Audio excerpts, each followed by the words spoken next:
Hi there, Simon from simonwoods.com, back in the Ronnie Corbett chair. I've got 6 Muscadets today. Actually, not quite true. I've got 5 Muscadets and a Sauvignon Blanc from a guy who also makes 3 of the Muscadets. Muscadet, I don't know what you think of it. It's got this reputation as something that was popular sort of 70s, 80s and has fallen a bit from grace since then. Well, all the while it's been sort of out of favour. There have been quite a few people who have been moving and shaking in the region, making better wines, and it's rubbed off on quite a few of the other producers. Let's see if it's rubbed off on these guys. Yeah, just so a bit of geography first. Muscadet, Greater Muscadet if you want to call it that, and then within that there's 3 separate areas, that 3 sub-appellations if you want to call it, from terroir that are considered to be higher grade. Coteau de la Loire is one of them, haven't got one of those here. Sèvres-et-Main. Think about Muscadet de Sèvres-et-Main. I think like 75% of Muscadet comes from the Sèvres-et-Main region, so it's almost like the entire appellation, never mind a sub-appellation. We've got 3 today from a bit that people really don't know about too much, called the Côte de Grandlieu, the most southerly bit, and quite small, and let's see how we get on. First one, Château du Coin de Saint-Fiacre, Muscadet Sèvres-et-Main, Sur-Lie. What does Sur-Lie mean? Well, what happens is when wine does its fermenting, the yeast turns the sugar into alcohol and carbon dioxide, and but the yeast it sort of falls out. It's almost like, I suppose, a bit like a catalyst, if you want to call it that. And there's all these dead yeast cells at the bottom of the fermenting vessel. It could be a barrel, it could be a stainless steel tank. And if you leave the wine on those, I mean, yeast has got this smell, well, think of bread dough, and if you leave the wine on there, first of all it picks up a little bit of that yeasty, bready character, and also it has an antioxidant effect. In other words, it keeps it fresh. Let's see whether this one's fresh. Well, there's a almost like what I call a briny intensity about it. There's a bit of citrus, maybe some pear, bit of apple. The grape that they use to make Muscadet is one called melon. It's not they don't make it from melons, but it's one called melon, sometimes called Melon de Bourgogne. And melon has the same parentage apparently as Chardonnay, so it's one of the reasons. Well, maybe I'll talk about that when we get on to the last 2 Muscadets. Anyway, let's give this a whirl. Yeah, clean, fresh, bracing, classy wine. There's slight saltiness. I mean, we're very close to the Atlantic here, so the wines often pick up that that salty character from the air. No one quite knows how it happens, but there's certainly a definite briny character there, along with this slightly creamy character that comes through. And yes, it's crisp. I think all these wines are just 12% alcohol, but it feels like it's got quite a bit of matière there, almost like Chablis. Think about Chablis. Chablis is one of those wines that manages to be light in body, full in flavour. That's what you're getting here. It's really nice. Yeah, bring on the oysters. Wow. Ooh, really nice. Lovely bracing finish. Next one, Domaine Lefif de la Brie.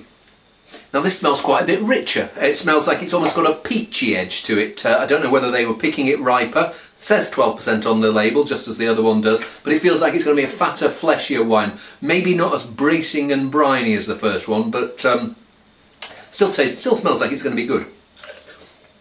Yeah, and that's one where the bracing, that bracing briny. I'm saying that a bit too much, am I? Hey, but that briny, more mineral character coming through. You can almost taste seashells in that. There's that smell of the sea air.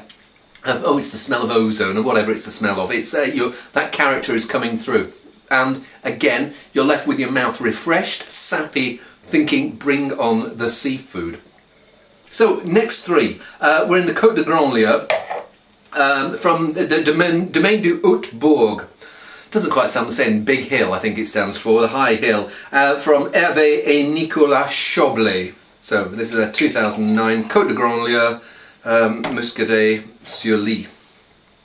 Now there's something a little more exotic here. It's got a bit of creaminess to it. Some of that peachy character that was on the I could smell on the one before, and also some of that briny character. But yeah, there's like a creamy, almost like a, I don't know, slightly coconut edge to it. I don't think it's been anywhere near a barrel. but there's this exotic plusher feel to it. Now I don't know whether it's concentration in the grapes or whether it's being further sour, but what I noticed there is a richer flavour. Again, it just says 12% alcohol, but the feeling that you get, it's almost like, well, in Chablis terms, you're moving from regular Chablis up to that extra richness that you get with the Premier Cru. And good length, it feels fuller. You could almost sip this by itself. The other two, that slight crispness, that tang of acidity made you think food wines definitely. But this one, extra layer of flesh to it, and lovely. It feels like well, it'd be interesting to see from the next two. We've got two older wines from them, but it feels like it's got the body and also the backbone to be able to age for a bit. Speaking of which, well, Signature Domaine du Haut-Bourg, and this is 2005. Has this one been a near a barrel? I'm not sure, but it's in a Burgundy style bottle rather than a classic Muscadet bottle, so it feels like they've got a bit more ambition with this wine from the presentation, certainly. Well, I don't think it's been near a barrel, but what it has got, it seems like it's got an extra layer of honeyed richness, and I wouldn't be surprised if there were some grapes in here that had a little bit of botrytis. There's something sweet, very, very like almost mango-like that comes through. I think it's going to be a dry wine. I don't notice any oak influence, but it feels like an extra layer of corpulence. And does it sort of erase some of the mineral characters that you're getting on the 2009s? Well, let's have a see. And that rich exotic edge keeps going through the wine, but holding it all together is that backbone, that spine of brine, if you want to call it something like that. And I wouldn't be surprised if there was either a little bit of residual sweetness or a touch of fruit that's got botrytis in there, because there's this edge of honey, a creaminess, maybe a bit of more apricot kernel character, and I'm not sure whether I prefer it. I think that they both do their job very well. This is certainly something for richer food. You'd almost bring this on with the chicken, whereas the first three suddenly, definitely seafood wines. But interesting, intriguing. Let's see what the 2001 is like. This doesn't say Signature. This just says basic Muscadet Côte de Grand Lieu. It's funny, it doesn't smell as rich and forward as the 2005 did. It feels like it's back to the style of the 2009. Makes me think that the Signature is a special bottling that they've done to with a particular parcel of fruit. So what you're getting here, you're getting some. If there is a honey character here, it's like a honeyed, maybe even ever so slightly toasty, yeasty character, and the maturity of age has softened some of those. Citrus and green apple, but it's still left some of those with an exotic edge as well. This again, that guava edge. But what I notice here more than I did in the 2005 is the spine of brine. Let's see if it tastes like that. Hard to believe that that's 9 years old. Still really lovely, fresh, clean. There's maybe it's that roundness that you get on the palate rather than the slightly spiky edge that you get in the 2009, so that shows the maturity here. But I think you could serve that to people and they would never believe it was 9-year-old Muscadet. It feels like it's got still got bags of life ahead of it. I'd be drinking it now because I tend to like my wine maybe on the slightly young side rather than the over mature side.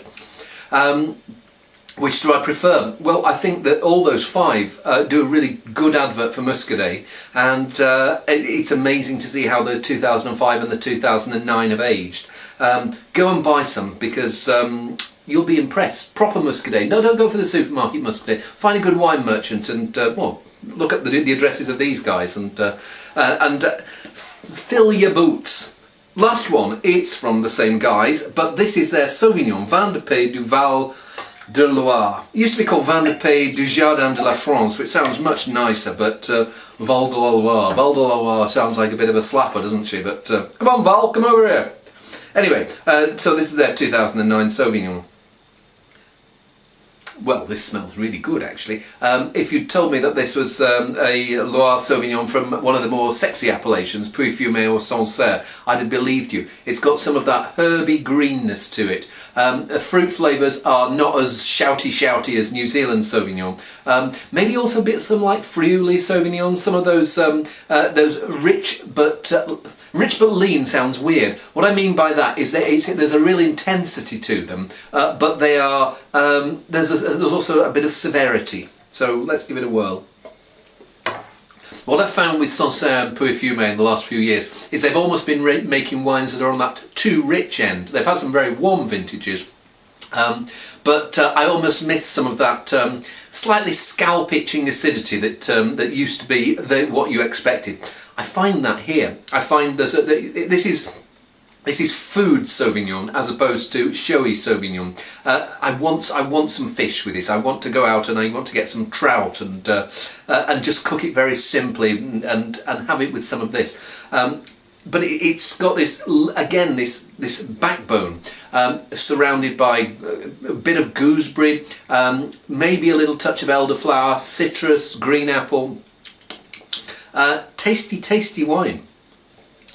I'm not sure how it compares in price with bog standard Puy-Fumé and Sancerre, but I'd much rather have that. So the Chablais, good job. And the two guys who did the other Muscadets, good job too. It's snowing outside, it's not exactly Muscadet weather, but I've enjoyed these 6. See you soon.